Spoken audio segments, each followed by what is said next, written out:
world in his hands.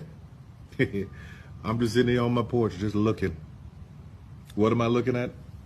I'm looking to the hills from whence cometh my help. For my help, some of y'all know the rest. Um, I just wanted to come on and just tell everybody, just be as calm as you can. Today, we're going to be talking about the Tyler Perry lawsuit that has been making its rounds around the internet and social media, and everybody has been talking about it. And I just want to put my 2 cents in and give my opinion and also just my overall opinion on Tyler Perry. And I believe it's going to be a very unpopular opinion. Don't be mad at me. It's just my opinion.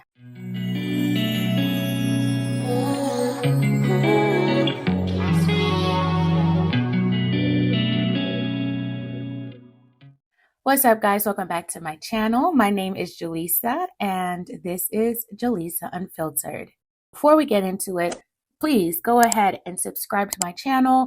Make sure you hit that notification bell so you are notified of future uploads. And also, if you're feeling the content, please make sure you like this video and share it with everyone you know. Okay, now let's get into it.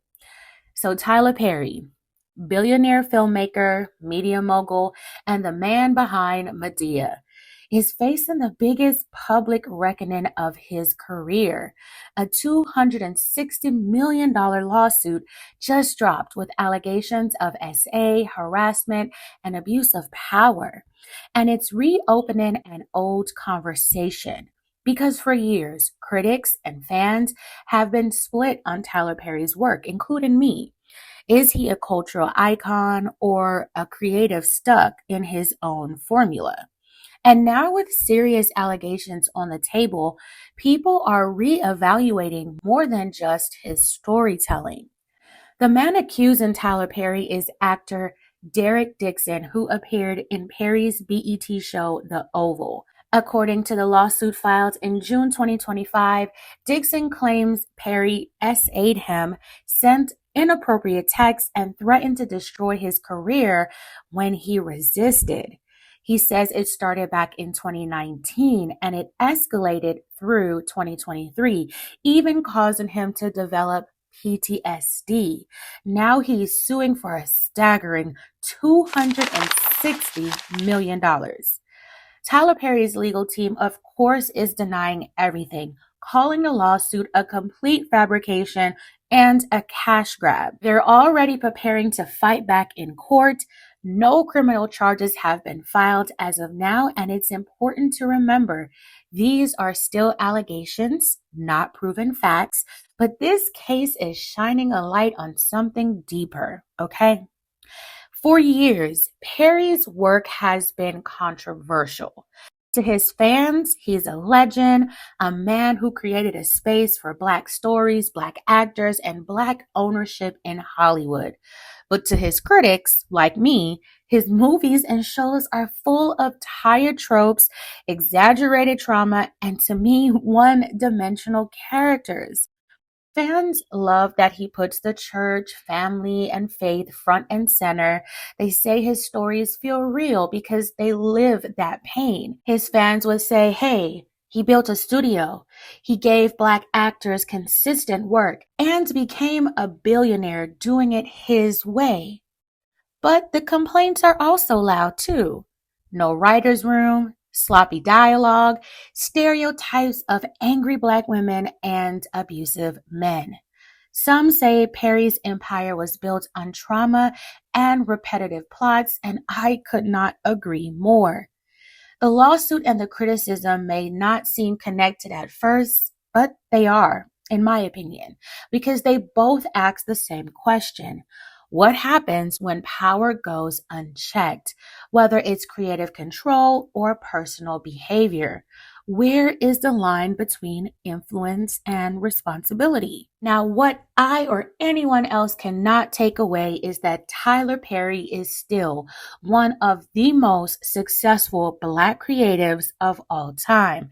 But this moment feels a bit different. It's not just about the movies, it's about the man behind them. And I think people are very skeptical to question who he is and what he's truly about because of this empire that he has built. It's like all Tyler Perry slander will absolutely not be tolerated. And if you dare criticize him or have a different opinion than others, Lord, they want to call you broke. They're trying to say you hating on the man, all of the above. But in my opinion, nobody is above reproach. I don't care if they're a billionaire. I don't care what they have done.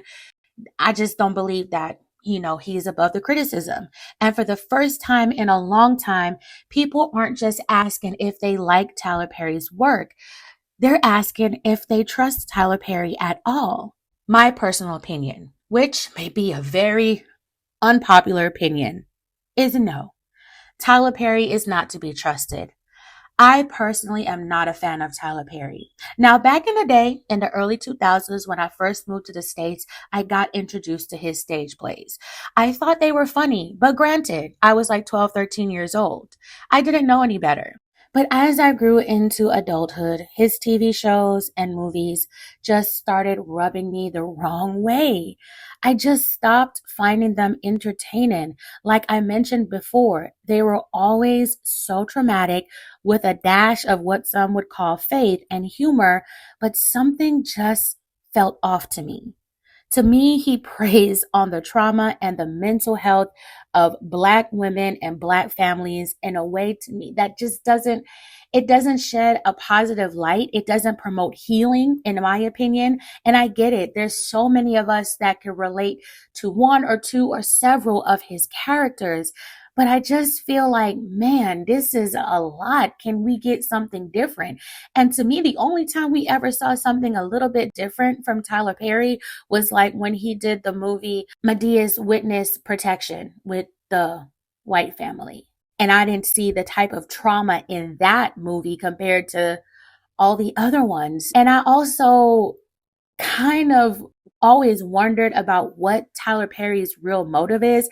I know what he says in interviews. I know what he talks about, but does he really truly love Black women? I get it. He has opened the door for many Black actors. I understand. I do not take that away from him or those Black actors. I don't.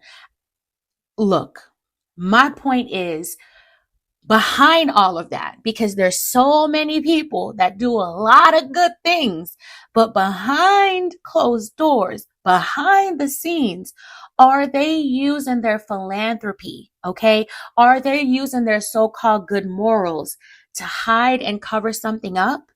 That's all I'm asking. I haven't watched any of his most recent films or shows.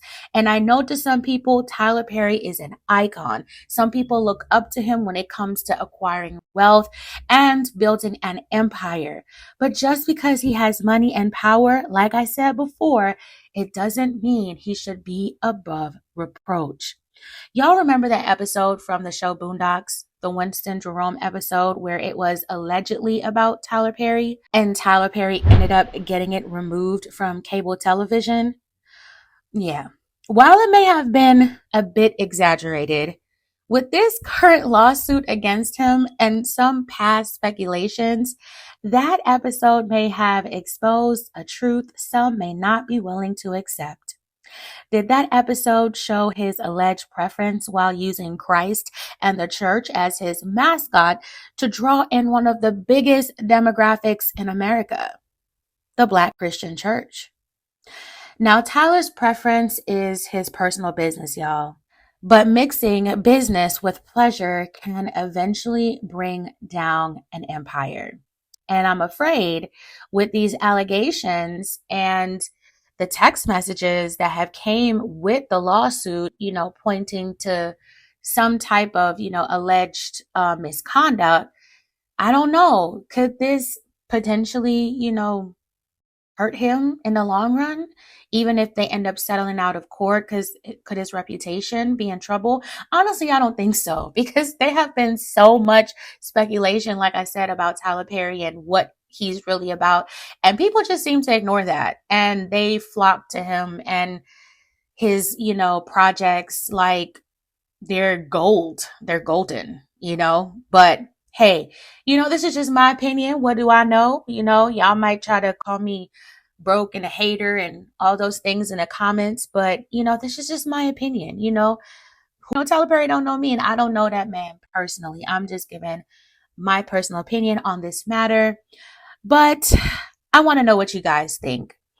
Are the allegations a step too far or just the breaking point people have been waiting for? Can you still support the art if you are questioning the artist?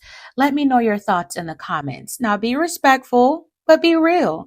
And if you want more deep dives like this, hit that like button, subscribe, and turn on notifications. The conversation is just getting started.